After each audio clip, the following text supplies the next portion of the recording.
అపాయం వచ్చిందని, శ్రమ వచ్చిందని, బాధ వచ్చిందని పారిపోవడం కాదు క్రైస్తవుడి పని.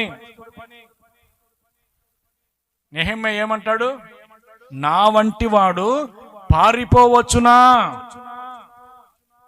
అప్పుందని పారిపోయేవాళ్ళు, మరొకటి ఉందని పారిపోయేవాళ్ళు, నేను చస్తే బాగున్ను, ఈ జీవితం ముగించుకుంటే బాగున్ను, ఎటైనా వెళ్ళిపోతే బాగున్ను, పారిపోయేదానికి చూస్తూ ఉంటాం.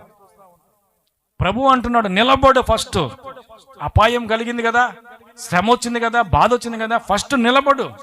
కాలము నిర్ణయిస్తుంది ఏం జరగాలనేది. అంటున్నాడు, నిలవబడుడి.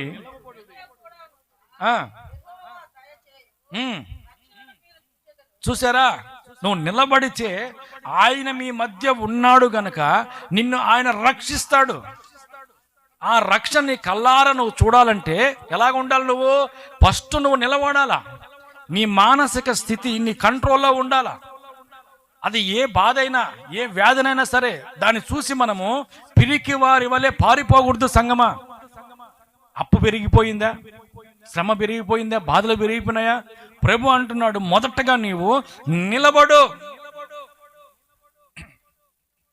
అరే, మనం ఎన్ని బాధలు పెడుతున్నా కూడా, ఎన్ని కష్టాలు పెడుతున్నా కూడా, మనం అందరం కలిసి వీడి ఇంట్లో ఉన్నా కూడా, వీడు ఏందిరా నాయన ఇంత పుష్టిగా ఇంత బాగున్నాడంటే, వాక్యం చెప్తుంది యుద్ధములో మీరు పోట్లాడాల్సిన అవసరం లేదు, మొదట మీరు నిలబడండి అని వాక్యం అంటుంది. మీరు చెప్పండి, మీకై మీరు పోట్లాడతారా? ప్రభువు చెప్పినట్టుగా నిలబడతారా? ఆమెన్ చెప్పకపోయారా? ఆమెన్. పోట్లాడవలసిన అవసరం లేదు. అంతే కదా రమేష్ గారు? మనకెందుకు యుద్ధాలు, పోరాటాలు? చిత్తమంతా ఆయన చిత్త ప్రకారం జరుగుతున్నప్పుడు ఆయన చెప్పిన మాట ఏంది?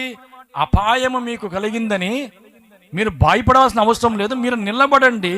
యెహోవా చూపు రక్షణ మీరు చూచెదరు.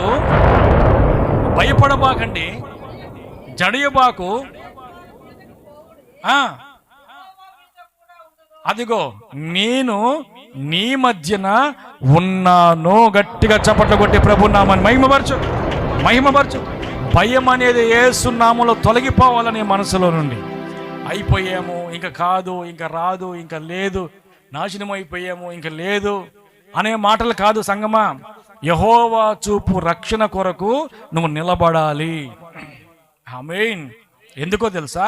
చెప్పుకో నీ మనసుకో, ఆయన నా మధ్యన ఉన్నాడు.